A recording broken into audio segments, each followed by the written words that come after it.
आरव ने किया मंगल को किडनैप और दूसरी ही तरफ जयराज के हाथ लगा 22 करोड़ का सोना। आदित्य और सौम्या का प्लान पूरी तरीके से फ्लॉप हो चुका है। ना ही इनकी दुबई वाली डील हो पाई और ना ही इनके हाथ आरव लग पाया। जिन पैसों से ये अपनी पूरी जिंदगी ऐश करने वाले थे वह पैसे कुछ ही मिनटों के अंदर फरार हो गए, क्योंकि जयराज ने मंगल की मदद से 22 करोड़ के सोने को दूसरे बैग में भरा और वहां से फरार करवा दिया। लेकिन जयराज मंगल को बचा नहीं पाया, क्योंकि आरव ने सही मौके पर आके मंगल को एक सिंदूक के अंदर बंद कर दिया है। अब आरव मंगल के साथ क्या करने वाला है, साथ ही क्या जयराज मंगल को बचा पाएगा, आदित्य और सौम्या क्या करने वाले हैं, क्या ये अपने सोने को वापस ला पाएंगे या फिर ये आरव को पकड़ लेंगे, आखिर ये पूरी कहानी क्या है, आइए जानते हैं आज के एपिसोड में। तो बिना किसी वक्त गवाए चलिए मंगल लक्ष्मी के लेटेस्ट एपिसोड का रीकैप शुरू करते हैं। कहानी की शुरुआत में हम देखते हैं कि आदित्य मंगल पे बहुत ज्यादा गुस्सा होता है। उसी वक्त ये तीनों सीधे पहुंच जाते हैं उस जगह पर जहाँ पे जयराज ने आखिरी बार आरव को देखा था, लेकिन वहां पर जाने के बाद भी इन्हें आरव नहीं दिखता। ये लोग समझ जाते हैं कि अब तो बहुत बड़ी गड़बड़ हो गई है। बड़ी मुश्किल से आरव हाथ लगा था, लेकिन अब आरव वहां से जा चुका है। अब क्योंकि आदित्य गुस्से गुस्से में वहां से चला गया होता है मंगल और जयराज को खड़ी कोटी सुनाकर, तो उसके बाद मंगल जयराज से कहती है कि जयराज जी आपने इतनी बड़ी गलती कैसे कर दी, आपको पता है ना हम यहाँ पर क्यों आए थे, हम यहाँ पर आए थे मेरी बेटी ईशाना को बचाने के लिए, लेकिन आपने पूरा गुड़ गोबर कर दिया। आपके हाथ में आरव लग भी गया था, आपने आरव को पकड़ भी लिया था, सौम्या की नजरों से बचा भी लिया था, लेकिन फिर भी आप यहाँ पर क्यों आए, वो भी आरव को अकेला छोड़कर। आपको ये पता है ना कि सौम्या कितनी ज्यादा चालाक है, लेकिन फिर भी आप यहाँ पर आए। जयराज के पास इस वक्त कोई जवाब नहीं होता। जयराज सिर्फ ये कहता है कि मंगल जी मुझे लगा कि आप एक्सपोज हो चुकी है, आपका राज सभी के सामने आ चुका है, इसलिए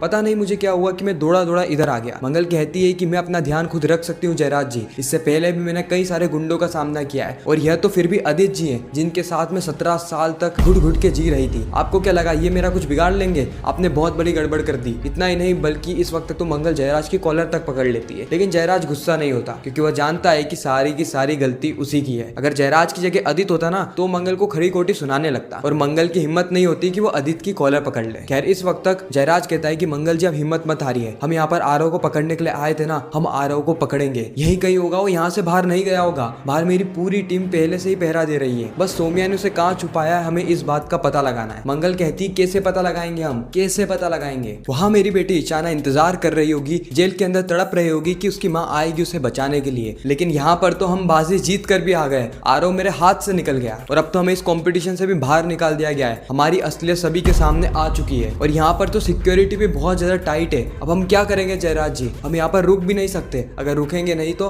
आरव को पकड़ेंगे कैसे। जयराज इस वक्त कंफ्यूज होता है कि वो करे तो करे क्या। इस तरफ हम देखते हैं सौम्या को। जी हाँ, सौम्या गार्डन में किसी को ढूंढ रही होती है। आदित्य यहाँ पे सौम्या का हाथ पकड़ता हुआ कहता है कि सौम्या आरव कहाँ है, तुम्हें शायद पता नहीं है कि मंगल और जयराज यहाँ पर आ गए, उन्हें इस बात की खबर लग चुकी है कि आरव जिंदा है। चलो तुमने यह काम अच्छा किया कि तुमने आरव को अपने कब्जे में ले लिया। सौम्या कहती है कि आदित्य मंगल और जयराज यहाँ पर आए थे, मुझे तो कुछ भी समझ में नहीं आ रहा है। आदित्य कहता है कि वो सारी चीजें छोड़ो, तुम मुझे ये बताओ कि तुमने आरव को सही जगह तो छुपाया है ना। उसे वक्त सौम्या कहती है कि मुझे नहीं पता आरव कहाँ है। आदित्य आरव को मैंने जहाँ पर छुपाया था ना, जब मैं वहाँ पर लौट कर गई तो वहाँ पे आरव नहीं था और मैंने इस जगह को 4 बार छान मारा है, लेकिन मुझे आरव नहीं मिला। ये बात सुन के आदित्य के पांव तले जमीन खिसक जाती है। आदित्य कहता है कि ऐसा कैसे हो सकता है, आरव तो बेहोश था ना। इस तरफ हम देखते हैं आरव को। आरव कहीं ना कहीं होश में आ चुका था और लड़खड़ाते लड़खड़ाते वो एक स्टोर रूम की तरफ जा रहा होता है, जिसे मानो उसके दिमाग में कोई अलग ही प्लानिंग चल रही हो। खैर आदित्य को वो दुबई वाले क्लाइंट बुला लेते हैं और आदित्य से कहते हैं कि ये सब क्या चल रहा है, ये सब क्या चल रहा है, तुमने कहा था ना कि यहाँ पे कोई भी गड़बड़ नहीं होगी, अगर ये मैच कैंसिल हो रहा है तो ये तुम्हारी जवाबदारी बनती है कि तुम इस मैच को कैंसिल ना होने दो, क्योंकि अगर ये मैच कैंसिल हो गया तो हम इतना बड़ा रिस्क नहीं लेंगे कि मैच को खत्म होने के बाद या कैंसिल होने के बाद तुमसे डील करें। अगर तुम इतना सा भी काम नहीं कर सकते तो हम तुम पे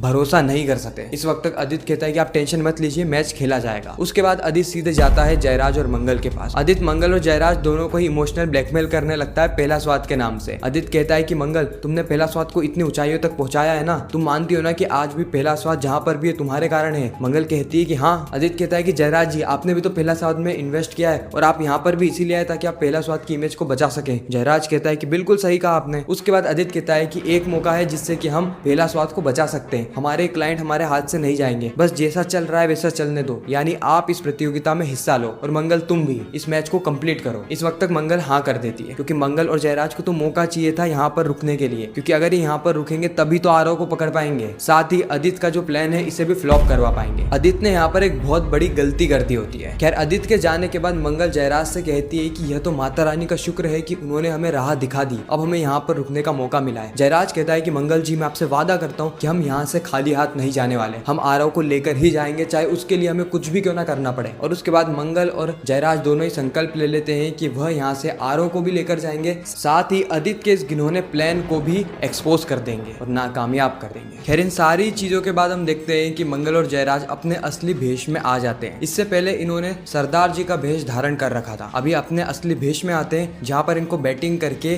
85 रन के टारगेट को बीट करना होता है। लेकिन ये 85 रन का टारगेट भी कंप्लीट करना बेहद ही मुश्किल है, क्योंकि सामने आदित्य सक्सेना जैसा राइट आर्म फास्ट बॉलर है जो कि ऐसी बॉलिंग करता है कि बैट्समैन के छक्के छूट जाते हैं। और यहाँ पर बैटिंग करने भी कौन आ रही है? मंगल, जिसने आज से पहले तो कभी क्रिकेट खेला ही नहीं है। जयराज मंगल से कहता है कि मंगल जी आपको सिर्फ बॉल पे फोकस करना है, बस बॉल पे फोकस करो और बल्ले को बॉल की तरफ बस टच कर दो, बाकी सब मैं देख लूंगा। मंगल बहुत कोशिश करती है लेकिन वो ढंग से बॉल को टच नहीं कर पा रही है। उसके बाद जब जयराज की बैटिंग आती है तो जयराज थोड़े बहुत रन मारता है और कुल मिला के 1 ओवर में चाहिए होते हैं 6 रन, यानी 6 बॉल में 6 रन। अब प्रॉब्लम ये होती है कि आखिरी ओवर और किसी का नहीं बल्कि आदित्य सक्सेना का है और बैटिंग पे जयराज नहीं बल्कि मंगल है। इस वक्त थोड़ा टाइम आउट होता है जहाँ पर हम देखते हैं कि कुसुम और गायत्री यह दोनों ही आ जाते हैं आदित्य का मैच देखने के लिए, लेकिन वहां पर ही देखते हैं कि मंगल बैटिंग कर रही है, वो भी जयराज के साथ। यह देखकर तो गायत्री के पांव तले जमीन खिसक जाती है और गायत्री वापस से कुसुम के कान भरना शुरू कर देती है और कहती है कि देखा जीजी, तुमने देखा ये मंगल की बेटी जेल की सलाखों के पीछे है और आज ये क्रिकेट खेल रही, वो भी मजे से। आज से पहले तो इसने कभी क्रिकेट खेला नहीं, मैंने आपसे कहा था ना कि इसको सिर्फ और सिर्फ अपने बिजनेस की पड़ी है, इससे घंटा भी फर्क नहीं पड़ता कि इसकी बेटी जेल की सलाखों के पीछे है। यह चीजें देखकर तो कुसुम को भी गुस्सा आ जाता है और जैसे ही मंगल ब्रेक में इनके पास आती है वैसे ही कुसुम सबसे पहला सवाल ये करती है कि मंगल क्या तुम्हें ईशाना की फिक्र नहीं है? मंगल कहती है कि मुझे ईशाना की बहुत ज्यादा फिक्र है अम्मा, मैं आपको सारी चीज बता नहीं सकती लेकिन आप इतना समझ लीजिए कि यहाँ पर मैं जो क्रिकेट खेल रही हूँ ना, ये केवल और केवल ईशाना के लिए खेल रही हूँ। अगर आज मैं जीत गई तो मैं ईशाना को जेल की सलाखों से बाहर निकाल सकती हूँ। कुसुम यहाँ पे मंगल को कहती है कि ठीक है बेटा तुम खेलो, मुझे तुम पे विश्वास है। बहुत कम बार ऐसा होता है जहाँ पे कुसुम ऐसा कह रही है। इस तरफ सौम्या आरव को ढूंढने की कोशिश करती है और मन ही मन में कहती है कि जब ये लड़का होश में था तब भी दिमाग खराब कर देता था और आज बेहोश है तब भी इसने दिमाग खराब कर रखा है, पता नहीं कहाँ चला गया, कौन इसको उठा कर ले गया। अगर आरव नहीं मिला ना तो ये आदित्य मेरी जान खा जाएगा। और इस ओर आदित्य अपनी बॉल फेंकना शुरू करता है। पहली बॉल डॉट जाती है, यानी उस पर कोई भी रन नहीं आता। दूसरी बॉल पे भी रन नहीं आता, तीसरी पे भी नहीं आता, चौथी पे भी नहीं आता। जिसके बाद जयराज मंगल से कहता है कि मंगल जी आपको बस बॉल को टच करना है, एक बार टच कर दीजिए, उसके बाद मैं बैटिंग पे आ जाऊंगा और मैं सबको संभाल लूंगा। और उसके बाद भी जो आदित्य गेंद फेंकता है, यानी 2 गेंद, उसमें से एक गेंद पे भी रन नहीं आता। जिसके बाद आदित्य मंगल के पास आता है और कहता है कि तुम्हारे हाथ में ये बैट बॉल शोभा नहीं देते, तुम्हारे हाथ में तो चूल्हा ही शोभा देता है, तुम गंवार की गंवार ही रहोगी। इतना कहकर आदित्य आखिरी बॉल फेंकने के लिए चला जाता है। आखिरी बॉल पे 6 रन चाहिए थे जीत के लिए और 5 रन चाहिए थे ड्रॉ के लिए। 5 रन तो बन नहीं सकते, इसलिए जीत के लिए 6 रन ही चाहिए। मंगल के दिमाग में सारी बातें घूम रही होती है, किस तरीके से आदित्य ने उसे 17 साल तक चीट करा, कैसे आदित्य ने उसकी बेटी की शादी एक दरिंदे से करवा दी। इन सारी चीजों को याद करके मंगल जोर से बल्ला घुमाती है और इस बार गेंद बल्ले पे लग जाती है और यहाँ पे सीधे लग जाता है एक बड़ा सिक्सर। और इसी सिक्सर के साथ आदित्य की टीम हार जाती है और जयराज की टीम जीत जाती है। आदित्य की तो यहाँ पे नाक कट चुकी थी क्योंकि वह एक औरत से हार गया। आदित्य का ईगो बहुत ज्यादा बड़ा है, वो कभी औरत से हार एक्सेप्ट नहीं कर सकता, खासकर सामने मंगल हो तो बिल्कुल भी नहीं। लेकिन आज मंगल ने वह कर दिखाया जो कि वह इतने सालों से कर नहीं पाई। उसने आदित्य को सभी लोगों के सामने बेइज्जत करा, उसने आदित्य को हरा दिया, वो भी अपनी मेहनत के दम पे। खैर इसके बाद मंगल को एक बड़ा सा इनाम भी दिया जाता है, साथ ही मंगल को 2 शब्द कहने के लिए भी कहा जाता है। मंगल ने सिर्फ इतना सा कहा कि लोग औरतों को बहुत अंडर एस्टिमेट करते हैं, लेकिन जब वो अपनी पावर दिखाने पर आ जाए ना तो सारे ही मर्दों को पीछे छोड़ सकती है। मैं उसका जीता जाता उदाहरण हूँ, मैं वो सारे काम कर सकती हूँ जो कि मर्द कर सके, इसीलिए हमें किसी को भी अंडर एस्टिमेट नहीं करना चाहिए। खैर इसी के साथ मंगल प्रतियोगिता जीत चुकी होती है, लेकिन अभी भी इनकी कहानी यहाँ पर खत्म नहीं हुई, क्योंकि आदित्य अपनी मीटिंग के लिए दुबई वाले क्लाइंट के साथ बैठ जाता है। ये लोग जूस पीते हैं और अचानक से बेहोश हो जाते हैं। अब हमें फ्लैशबैक में बताया जाता है कि कुछ समय पहले जयराज के कहने पर मंगल ने जूस के अंदर बेहोशी की दवाई मिला दी थी और वो इतनी स्ट्रॉन्ग दवाई थी कि पीने के सिर्फ 10 से 15 सेकंड के अंदर ही सभी के सभी बेहोश हो गए। अब इनके पास ज्यादा समय नहीं है, सिर्फ 15 से 20 मिनट है, उसके बाद इन लोगों को होश आने लगेगा। 15 से 20 मिनट के अंदर इन्हें आरव को भी ढूंढना है और उन सोने को भी बदलना है। क्या मंगल ये सारी चीजें कर पाएगी? यह देखना बेहद ही इंटरेस्टिंग रहेगा। बाकी आपको ये रिकैप कैसा लगा कमेंट सेक्शन में जरूर बताना, और आप और कौन कौन से टीवी शोज के रिकैप टेलीविजन से भी पहले देखना चाहते हैं वह भी कमेंट करना। मैं मिलता हूँ किसी नेक्स्ट वीडियो में, जब तक के लिए बाय बाय।